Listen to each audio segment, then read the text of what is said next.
Okay ទាំងអស់គ្នាដឹងអត់ការពីឆ្នាំ2018អ្នកសង្កេតរបស់សហរដ្ឋអាមេរិកគាត់បានបបែកក្តីមួយដែលជារឿងក្តីឃាតកម្មជាសេរីមានន័យថាការស្លាប់ជាសេរីដែលដោះស្រាយចេញអស់រយៈពេល40ឆ្នាំហើយបបែកបានដោយសារតែការ upload DNA របស់ជនជាប់ចោតចូលទៅក្នុង genealogy website របស់សហរដ្ឋអាមេរិកដែល website ហ្នឹងគឺជា website ដើម្បីស្វែងរកគ្រួសារទេដែល upload DNA ទៅហើយគាត់អាចស្វែងរកមេធានគ្រួសារបានតាមរយៈ DNA ដែលគាត់ upload ចូលហ្នឹងអញ្ចឹងណាអញ្ចឹងចង់ដឹងថាប៉ូលីសគាត់បបែករឿងក្តីនឹងរបៀបម៉េចហើយមានអីស៊ីចម្រៅទៀតតាក់ទងជាមួយនឹងរឿងក្តីហ្នឹងយើងមកជជែកគ្នាទាំងអស់គ្នាអញ្ចឹងសួស្តីទាំងអស់គ្នាថ្ងៃនេះខ្ញុំចង់បញ្ជាក់ម្លេចតាក់ទងជាមួយនឹង The Golden State Killer ហ្នឹងឬក៏ Joseph ហ្នឹងខ្ញុំសូមហៅគាត់ថា Joseph បដ ாய் ទៅអ្នកដែលគាត់ជា original Night Stalker ឬក៏ Golden State Killer នៅពេលដែលយើង search ក្នុងជើងនឹងជាភាសាអង់គ្លេសយើងនឹងឃើញហើយអញ្ចឹងគឺកាត់ឡើងដំបូងកាលពីឆ្នាំ1974តែJoseph ហ្នឹងគាត់ចូលចិត្តដំបូងគឺគាត់ចាប់ផ្ដើមរៀងស្រាលទេគាត់លួចចូលក្នុងផ្ទះគេគាត់គាស់ចូលផ្ទះគេហើយគាត់លួចអីវ៉ាអញ្ចឹងតែអីវ៉ាដែលគាត់លួចហ្នឹងមិនមែនជាលុយមិនមែនជាអីទេជួនកាលគាត់លួចតុក្កតាគាត់លួចកូនជ្រូកគាត់លួចអី so random មានន័យថាគាត់លួចអីវ៉ាផ្ទះគេទេដំបូងហើយបន្ទាប់មកទៀតនៅឆ្នាំ1976គាត់ចាប់ផ្ដើមទៅគាស់ចូលផ្ទះគេគាត់ចាប់ផ្ដើមដើររំលោភជនរងគ្រោះនៅតំបន់ Sacramento នៅក្នុង California សហរដ្ឋអាមេរិកហ្នឹងគាត់ទៅគាស់ចូលផ្ទះគេហើយគាត់ចាក់ចងប្តីបើសិនជាជនរងគ្រោះគាត់មានគ្រួសារឬក៏គាត់មានដៃគូអញ្ចឹងទៅចាប់ចងដៃគូរបស់គាត់ខាងបរិសហ្នឹងហើយគាត់ចាប់ផ្ដើមធ្វើសកម្មភាពទៅលើស្ត្រីរងគ្រោះហ្នឹងអញ្ចឹងករណីដែលគាត់រំលោភហ្នឹងប្រហែលជា50ករណីហើយមែនតើទៅជនរងគ្រោះដែលគាត់រំលោភដែលក្មេងបំផុតហ្នឹងមានអាយុត្រឹមតែ13ឆ្នាំទេហើយគាត់ luckily ជនរងគ្រោះគាត់ survive គាត់នៅរស់ដល់សប្តាហ៍ថ្ងៃហ្នឹងអញ្ចឹងឯងហើយបន្តមកទៀតដល់ឆ្នាំ1986ឃើញថាគាត់ហត់ត violence មានន័យថាទង្វើរបស់គាត់កាន់តែខ្លាំងពីមួយឆ្នាំទៅមួយឆ្នាំពីមួយឆ្នាំទៅមួយឆ្នាំដល់ឆ្នាំ1986គាត់ចាប់ផ្ដើមស្លាប់មនុស្សអញ្ចឹងបើទៅករណីស្លាប់គាត់ស្លាប់អស់ប្រហែលជាជាង13ករណីដែលក្នុងនោះមានប្តីប្រពន្ធដែលគាត់គេងនៅផ្ទះរបស់គាត់សុកហើយដល់តែចូលសັບហ្នឹងគឺគាត់ចូលទៅសម្រាប់ទាំងប្តីទាំងប្រពន្ធតែម្ដងនៅក្នុងផ្ទះរបស់គេហ្នឹងហ្មងហើយបន្ទាប់មកឆ្នាំ1986ហ្នឹងគឺគាត់បញ្ឈប់រាល់សកម្មភាពគាត់មានន័យថារាល់សកម្មភាពគាត់ឈប់ធ្វើហ្មងគាត់ផ្អាកធ្វើនៅឆ្នាំ1986ហ្នឹងហើយប៉ូលីសអ្នកសង្កេតក៏គាត់ព្យាយាមសង្កេតដែរព្យាយាមរកមុខជនសង្ស័យដែរប៉ុន្តែអត់មានរកបានទេគាត់បានតែប្រមូល DNA ពីកន្លែងកាត់ហេតុប្រមូល DNA ពីផ្ទះជនរងគ្រោះហ្នឹងដើម្បីយកទៅទុកជាភស្តុតាងដោយសារអីដោយសារការកំឡុងឆ្នាំហ្នឹងគឺបច្ចេកវិទ្យាក៏អត់ទាន់ទំនើបដែរហើយgenealogy ហ្នឹងក៏អត់ទាន់មានធំទូលំទូលាយដែរដូច DNA ដូចអីហ្នឹងវាអត់ទាន់មានទូលាយទេអញ្ចឹងទៅធ្វើឲ្យគាត់ហ្នឹងពិបាកនៅក្នុងការចាប់ជនជាប់ចោតប៉ុន្តែក៏ប៉ូលីសហ្នឹងគាត់ឬក៏អ្នកសង្កេតហ្នឹងគាត់បានទុករឿងក្តីនឹងចោលដែរគាត់នៅតែបន្តបើជារឿយជាករណីខុសខេអញ្ចឹងចន្លោះពីឆ្នាំ1986រហូតមកដល់2018បានគឺករណីហ្នឹងចាប់ផ្ដើមត្រូវបានបំបែកដោយសារអីដោយសារតែប៉ូលីសហ្នឹងគាត់បាន upload DNA របស់ជនជាប់ចោតហ្នឹងចូលទៅក្នុង genealogy website ដែលជា website ជាទូទៅគេរកគ្រួសារដែលគាត់បាត់បង់គ្រួសារដែលគាត់អីអញ្ចឹងយើងអាចមើលឃើញមេធានគ្រួសារតាមរយៈការ upload DNA ផ្ទាល់ខ្លួនរបស់ខ្លួនឯងចូលទៅក្នុង website ហ្នឹងអញ្ចឹង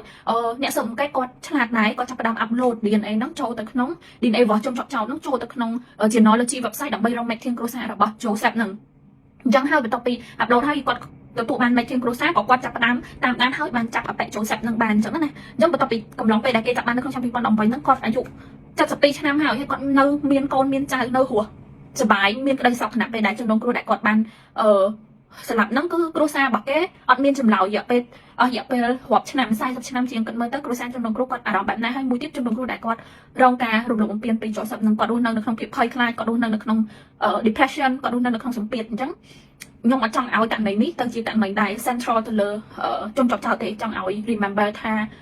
មានមនុស្សអ្នកដែលគាត់ធ្វើបាបហ្នឹងគឺជាមនុស្សគឺជាអ្នកដែលគាត់រស់រានមានជីវិតមុនពេលដែលជនសັບហ្នឹងគាត់លើកដៃស្លាប់ពួកគាត់ទាំងអស់ហ្នឹងអញ្ចឹងសូមឲ្យ honor អ្នកដែលគាត់ជាជនរងគ្រោះផងកុំឲ្យ central តាទៅលើជនជាប់ចោតពេកឬក៏អ្នកដែលគាត់ប្រព្រឹត្តអំពើអស់ទាំងហ្នឹងពេកអញ្ចឹងណាអញ្ចឹងទៅនៅក្នុងឆ្នាំ2020ជនសັບហ្នឹងត្រូវបានគេចាក់ដាក់ទោសទៅលើ13ករណីនៅក្នុង first degree murder មានន័យថាករណីស្លាប់ដោយគ្រោងទុក13ករណីហើយនឹងករណីចាក់ជំរិត13ករណីដែរហើយត្រូវបានដាក់ពន្ធនាគារឲ្យជាប់រយៈពេល11ជីវិតនៃជីវិតរបស់គាត់ហើយអត់អាចឲ្យគាត់នៅក្រៅឃុំបានទេគាត់ត្រូវតែជាប់ពន្ធនាគារហើយពន្ធនាគារហ្នឹងគេហៅ maximum security ណាពន្ធនាគារដែលមានការយាមតាំងតែបំផុតនៅក្នុងសហរដ្ឋអាមេរិកហើយ មែនតើទៅគាត់កំឡុងពេលដែលគាត់ stand try នៅលើ court ហ្នឹងមាន victim ជំនុំវិញគាត់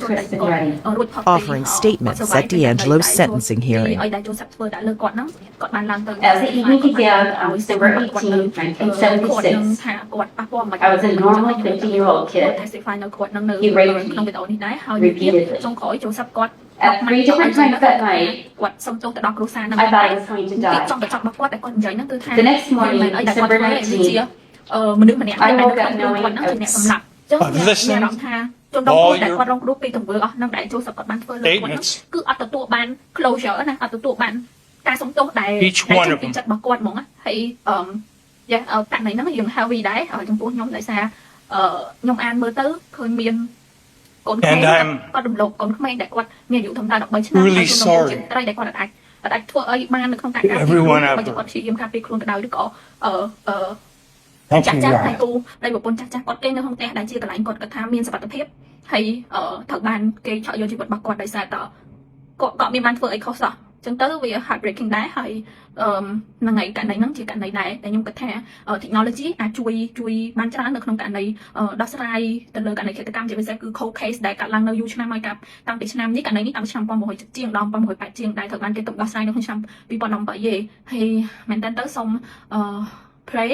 ទៅកាន់អ្នកដែលគាត់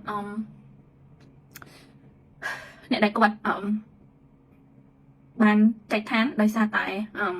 ទង្វើរបស់ចូលសាប់ដែរហើយខ្ញុំបានយកករណីនេះមកជជែកភាសាហើយបើសិនជាខ្ញុំមានចែកអីលឺលួសឬក៏មិនដែរខ្ញុំសូមអធិស្ឋានផងហើយអរគុណច្រើនដែលបានមើលវីដេអូនេះរហូតដល់ចប់អរគុណ